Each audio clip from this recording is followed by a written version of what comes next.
Okay, we're going to continue as Peter, Susan, Lucy, and the Beavers are trying to make it to meet Aslan. Okay, so we're in chapter 9 of The Lion, the Witch, and the Wardrobe. In the witch's house. And now, of course, you want to know what happened to Edmund. He had eaten his share of the dinner, but he hadn't really enjoyed it, because he was thinking all the time about Turkish delight. And there's nothing that spoils the taste of good ordinary food half so much as the memory of bad magic food. And he had heard the conversation, and hadn't enjoyed it much either, because he kept on thinking that the others were taking no notice of him and trying to give him the cold shoulder. They weren't, but he imagined it. Then he had listened until Mr. Beaver told them about Aslan, and until he had heard the whole arrangement for meeting Aslan at the stone table. It was then that he began very quietly to edge himself under the curtain which hung over the door. For the mention of Aslan gave him a mysterious and horrible feeling, just as it gave the others a mysterious and lovely feeling. Just as Mr. Beaver had been repeating the rhyme about Adam's flesh and Adam's bone, Edmund had been very quietly turning the door handle. And just before Mr. Beaver had begun telling them that the White Witch wasn't really human at all, but half a djinn and half a giantess, Edmund had got outside into the snow and cautiously closed the door behind him. You mustn't think that even now Edmund was quite so bad that he actually wanted his brothers and sisters to be turned into stone. He did want Turkish delight, and to be a prince, and later a king, and to pay Peter out for calling him a beast.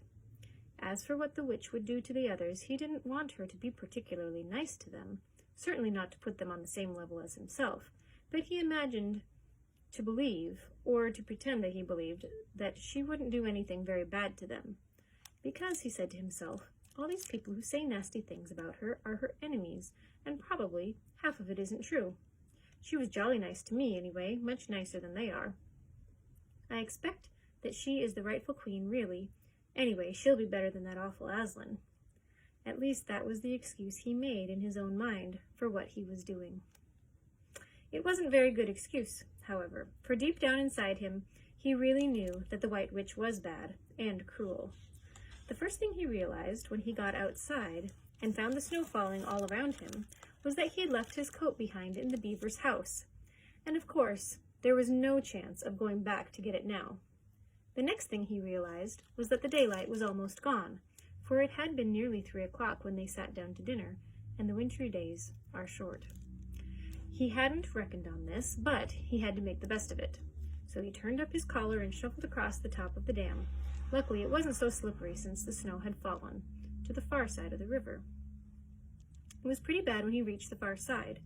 It was growing darker every minute, and what with that and the snowflakes swirling all around him, he could hardly see 3 feet ahead.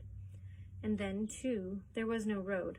He kept slipping into deep drifts of snow and skidding on frozen puddles, and tripping over fallen tree trunks, and sliding down steep banks, and barking his shins against rocks, until he was wet and cold and bruised all over.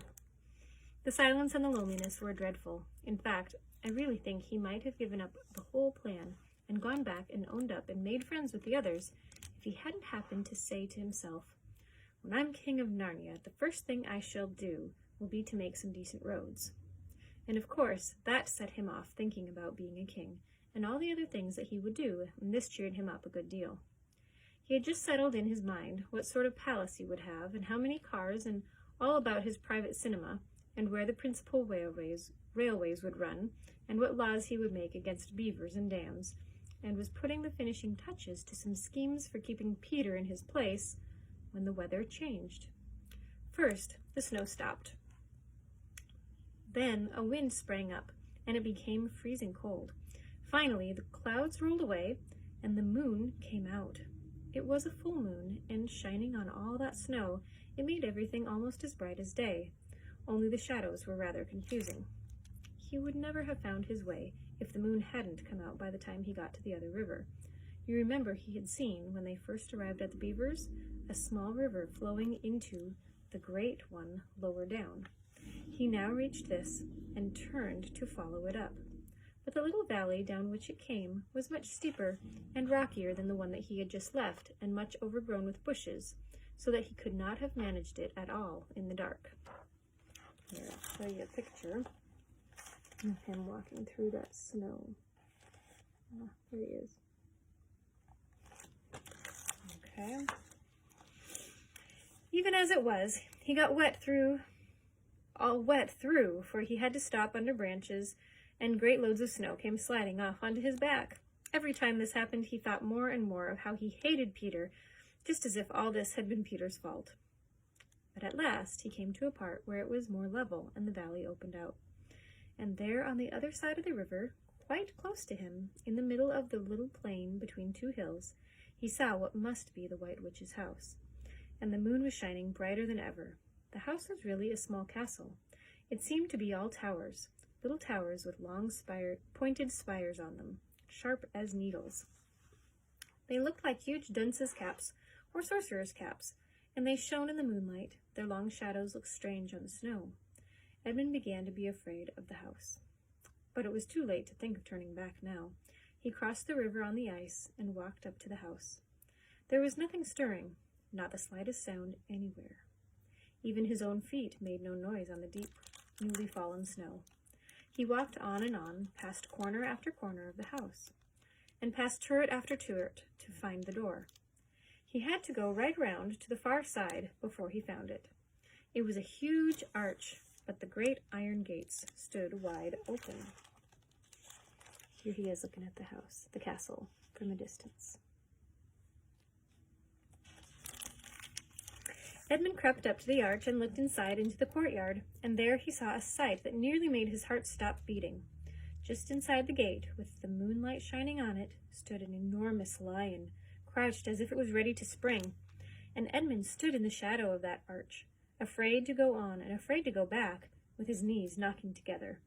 He stood there so long that his teeth would have been chattering with cold, even if they had not been chattering with fear.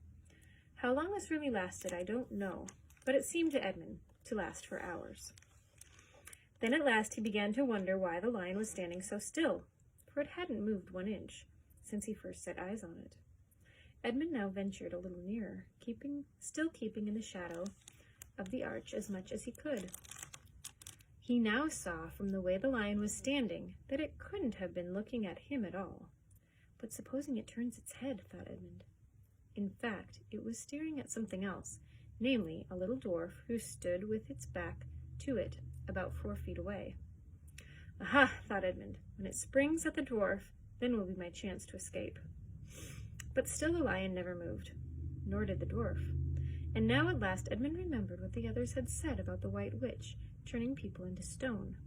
Perhaps this was only a stone lion, and as soon as he had thought of that, he noticed that the lion's back and the top of his head were covered with snow. Of course, it must only be a statue. No living animal would have let itself get covered with snow. Then, very slowly, with all his heart beating as if it would burst, Edmund ventured to go up to the lion. Even now he hardly dared to touch it, but at last he put out his hand very quickly and did. It was cold stone. He had been frightened of a mere statue. The relief which Edmund felt was so great that in spite of the cold he suddenly got warm all over, right down to his toes, and at the same time there came into his head what seemed a perfectly lovely idea. Probably, he thought, this is the great lion, Aslan, they were all talking about.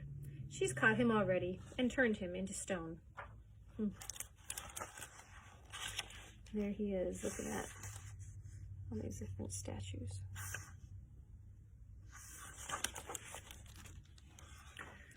So that's the end of all their fine ideas about him.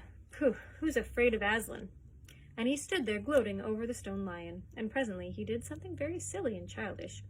He took a stump of lead pencil out of his pocket and scribbled a mustache on the lion's upper lip, and then a pair of spectacles onto its eyes. Then he said, "Hey-ha, silly old Aslan, how do you like being a stone? You thought yourself mighty fine, didn't you?" But in spite of the scribbles on its face of the great stone beast, it still looked so terrible and sad and noble, staring up in the moonlight, that Edmund didn't really get any fun out of jeering at it. He turned away and began to cross the courtyard. As he got into the middle of it, he saw that there were dozens of statues all about, standing here and there rather as the pieces stand on a chessboard when it's halfway through the game. There were stone satyrs and stone wolves and bears, foxes, and catamountains of stone. There were lovely stone shapes that looked like women, but who were really the spirits of trees. There was the great shape of a centaur and a winged horse, and a long, lithe creature that Edmund took to be a dragon. They all looked so strange standing there, perfectly lifelike, and also perfectly still, in the bright, cold moonlight, that it was eerie work crossing the courtyard. Right in the very middle stood a huge shape of a man, but as tall as a tree, with a fierce face and a shaggy beard and a great club in its right hand. Even though he knew that it was only a stone giant and not a live one, Edmund did not like going past it. He now saw that there was a dim light showing from a doorway on the far side of the courtyard. He went to it. There was a flight of stone steps going up to an open door. Edmund went up them. Across the threshold lay a gray wolf. It's all right, he kept saying to himself. It's only a stone wolf. It can't hurt me. Here he is looking at the wolf on the stairs.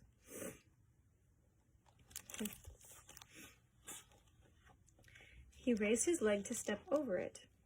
Instantly, the huge creature rose, with all the hair bristling along its back, opened a great red mouth, and said in a growling voice, "Who's there? Who's there? Stand still, stranger, and tell me who you are." "If you please, sir," said Edmund, trembling so that he could hardly speak, "my name is Edmund, and I'm the son of Adam that Her Majesty met in the wood the other day, and I've come to bring her the news that my brother and sisters are now in Narnia, quite close, in the beaver's house. She wanted to see them." "I will tell Her Majesty," said the wolf. "Meanwhile, stand still on the threshold, as you value your life." Then it vanished into the house. Edmund stood and waited, his fingers aching with cold and his heart pounding in his chest, and presently the gray wolf, Maugrim, the chief of the witches' secret police, came bounding back and said, come in, fortunate favorite of the queen, or else not so fortunate." And Edmund went in, taking great care not to tread on the wolf's paws. He found himself in a long, gloomy hall with many pillars, full, as the courtyard had been, of statues. The one nearest the door was a little faun, with a very sad expression on his face, and Edmund couldn't help wondering if this might be Lucy's friend. The only light came from a single lamp, and close beside this sat the White Witch. "I'm come, your Majesty," said Edmund, rushing eagerly forward. "How dare you come alone?" said the witch in a terrible voice. "Did I not tell you to bring the others with you?" "Please, your Majesty," said Edmund, "I've done the best I can. I brought them quite close. They're in a little house on top of the dam just up the river, with Mr. and Mrs. Beaver." A slow, cruel smile came over the witch's face. "Is this all your news?" she asked. "No, your Majesty," said Edmund, and proceeded to tell her all that he had heard before leaving the beaver's house. "What? Aslan!" cried the queen. "Aslan! Is this true? If I find you have lied to me—" "Please, I'm only repeating what they said," stammered Edmund. But the queen, who was no longer attending to him, clapped her hands. Instantly the same dwarf, whom Edmund had seen with her before, appeared. "Make ready our sledge," ordered the witch, "and use the harness without bells." Chapter 10. The spell begins to break. Now, we must go back to Mr. and Mrs. Beaver and the 3 other children. As soon as Mr. Beaver said, "There's no time to lose," everyone began bundling themselves into coats, except Mrs. Beaver, who started picking up sacks and laying them on the table, and said, "Now, Mr. Beaver, just reach down that ham, and here's a packet of tea, and there's sugar and some matches, and if someone will get 2 or 3 loaves out of the crock over there in the corner—" "What are you doing, Mrs. Beaver?" exclaimed Susan. "Packing a load for each of us, dearie," said Mrs. Beaver very coolly. "You didn't think we'd set out on a journey with nothing to eat, did you?" "But we haven't time," said Susan, buttoning the collar of her coat. "She may be here any minute." "That's what I say," chimed Mr. Beaver. "Get along with you all," said his wife. "Think it over, Mr. Beaver. She can't be here for 1/4 of an hour at least." But don't we want as big a start as we can possibly get," said Peter, "if we're to reach the stone table before her?" "You've got to remember that, Mrs. Beaver," added Susan. "As soon as she has looked in here and finds that we're gone, she'll be off at top speed." "That she will," said Mrs. Beaver. "But we can't get there before her, whatever we do, for she'll be on a sledge and we will be walking." Then we have no hope, said Susan. Now don't you get fussing, there's a dear, said Mrs. Beaver, but just get half a dozen clean handkerchiefs out of the drawer. Of course we've got a hope. We can't get there before her, but we can keep under cover and go by ways that she won't expect, and perhaps we'll get through. That's true enough, Mrs. Beaver, said her husband, but it's time we were out of this. And don't you start fussing either, Mr. Beaver, said his wife. There, that's better. There's 5 loads, and the smallest for the smallest of us. That's you, my dear, she added, looking at Lucy. Oh, do, please come on, said Lucy. Well, I'm nearly ready now, answered Mrs. Beaver at last, allowing her husband to help her into her snow boots. I suppose the snowing machine is too heavy to bring? Yes, it is, said Mr. Beaver, a great deal too heavy, and you don't think you'll be able to use it while we're on the run, I suppose. I can't abide the thought of that witch fiddling with it, said Mrs. Beaver, and breaking it or stealing it, as likely as not. Oh, please, please, please, do hurry, said the 3 children. And so, at last, they all got outside, and Mr. Beaver locked the door. It'll delay her a bit, he said, and they set off, all carrying their loads over their shoulders. The snow had stopped and the moon had come out when they began their journey.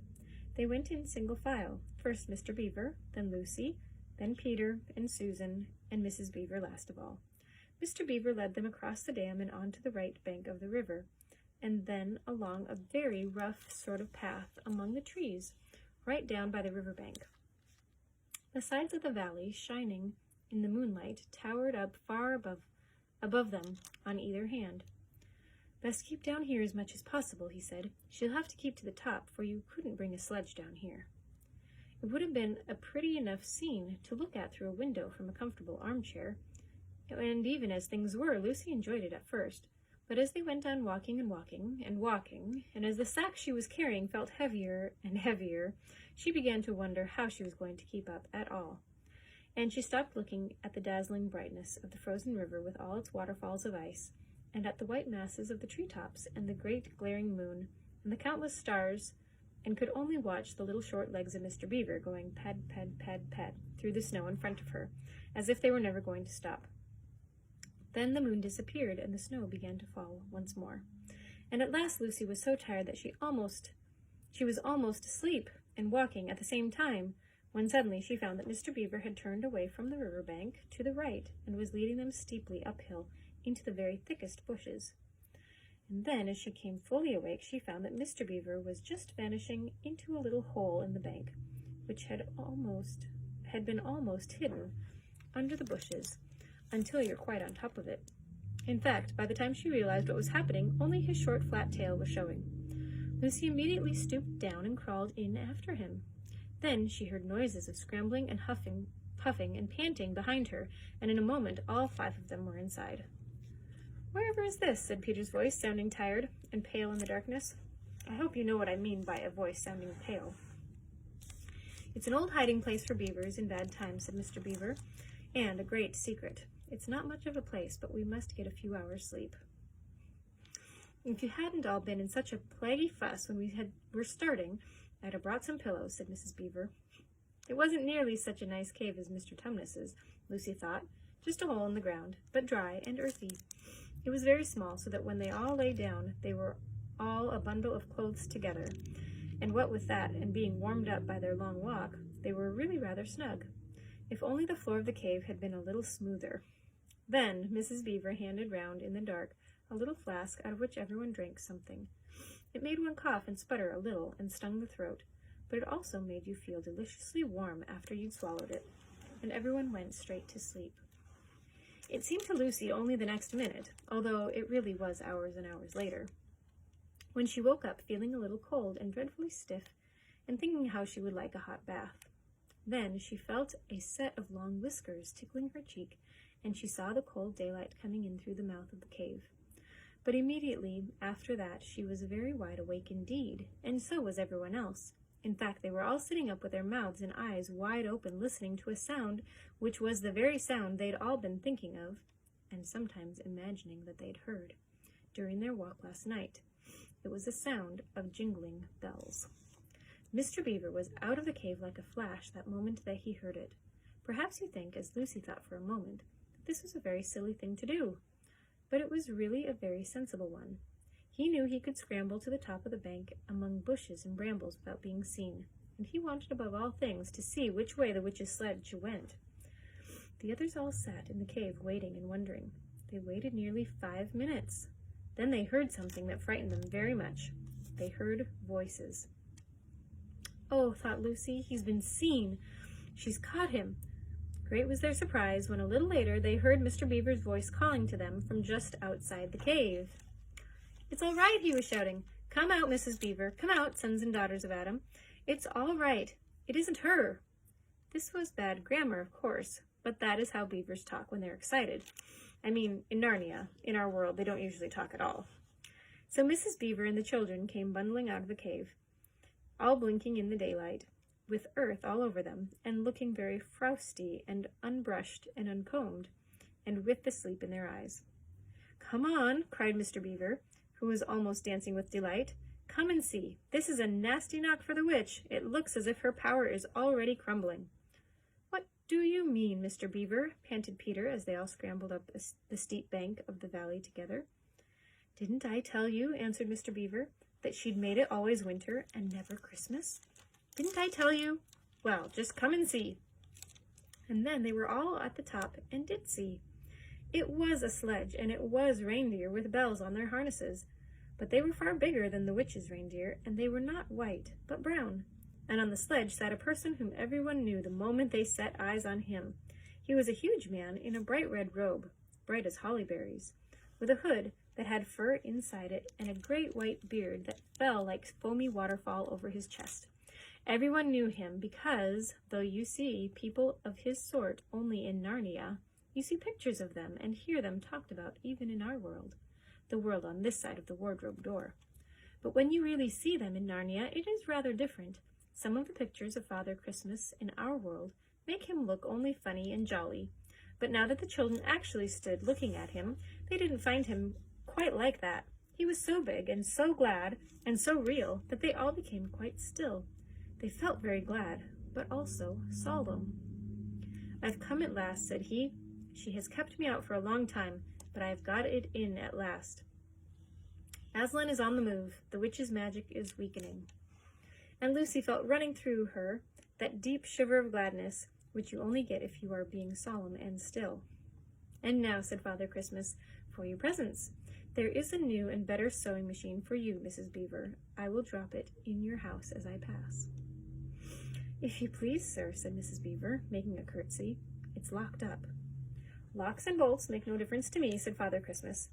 "And as for you, Mr. Beaver, when you get home you will find your dam finished and mended, and all the leaks stopped, and a new sluice gate fitted." Mr. Beaver was so pleased that he opened his mouth very wide and then found he couldn't say anything at all. "Peter, Adam's son," said Father Christmas. "Here, sir," said Peter. "These are your presents," was the answer, "and they are all tools, not toys. The time to use them is perhaps near at hand. Bear them well." With these words he handed to Peter a shield and a sword. The shield was the color of silver, and across it there ramped a red lion, as bright as a ripe strawberry at the moment when you pick it. The hilt of the sword was of gold, and it had a sheath and a sword belt and everything it needed, and it was just the right size and weight for Peter to use. Peter was silent and solemn as he received these gifts, for he felt that they were a very serious kind of present. "Susan, Eve's daughter," said Father Christmas, "these are for you." And he handed her a bow and a quiver full of arrows and a little ivory horn. "You must use the bow only in great need," he said, "for I do not mean you to fight in the battle. It does not easily miss, and when you put this horn to your lips and blow it, then, wherever you are, I think help of some kind will come to you." Last of all he said, "Lucy, Eve's daughter," and Lucy came forward. He gave her a little bottle of what looked like glass, but people said afterward that it was made of diamond, and a small dagger. "In this bottle," he said, "there is a cordial made of the juice of one of the fire flowers that grow in the mountains of the sun. If you or any of your friends is hurt, a few drops of this will restore them, and the dagger is to defend yourself at great need, for you also are not to be in the battle." "Why, sir," said Lucy, I don't know, but I think I could be brave enough." "That is not the point," he said. "But battles are ugly when women fight. And now," here he suddenly looked less grave, "here is something for the moment for you all." And he brought out, I suppose from the big bag at his back, but nobody quite saw him do it, a large tray containing 5 cups and saucers, a bowl of lump sugar, and a jug of cream, and a great big teapot all sizzling and piping hot. Then he cried out, "Merry Christmas! Long live the true king!" and cracked his whip. And he and the reindeer and the sledge and all were out of sight before anyone realized that they had started. Peter had just drawn his sword out of its sheath and was showing it to Mr. Beaver when Mrs. Beaver said, now then, don't stand talking there until the tea's got cold, just like men. Come and help to carry the tray down and we'll have breakfast. What a mercy I thought of bringing the bread knife." So down a steep bank they went and back to the cave. And Mr. Beaver cut some of the bread and ham into sandwiches, and Mrs. Beaver poured out the tea, and everyone enjoyed themselves. But long before they had finished enjoying themselves, Mr. Beaver said, "Time to be moving on now." And we will continue with Chapter 11 when we come back on Monday.